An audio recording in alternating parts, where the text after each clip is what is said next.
Заслуженный врач Республики Татарстан, отличник здравоохранения. А еще и главный врач инфекционки в начале нулевых. Тогда в Казани была эпидемия холеры. Заболело 80 человек. На ликвидацию болезни дали 1,5 месяца. Смертности мы не допустили. Вовремя были диагностированы болезни у детей. Вместо отведенных теоретически 1,5 месяца для ликвидации очага холеры мы справились за месяц. В 70-е годы прошлого века вспышка менингита, в 90-е дифтерия. Сюда же можно отнести корь и тиф.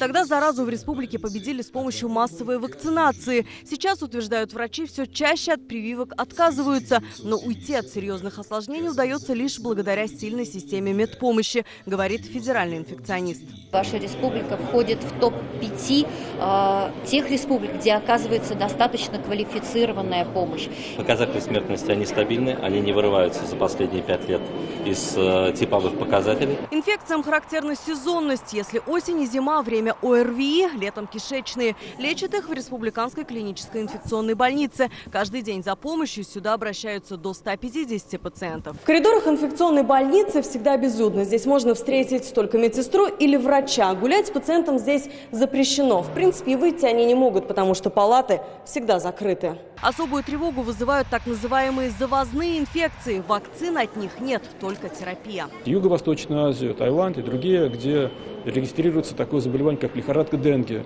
Поэтому, заразившись там этим вирусом, наши граждане возвращаются иногда, заболев этой инфекцией, лихорадкой Денге.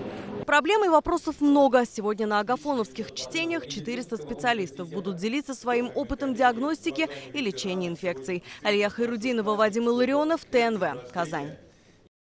Смотрите все новости дня, программы и фильмы в наилучшем качестве на YouTube-канале ТНВ. Подписывайтесь.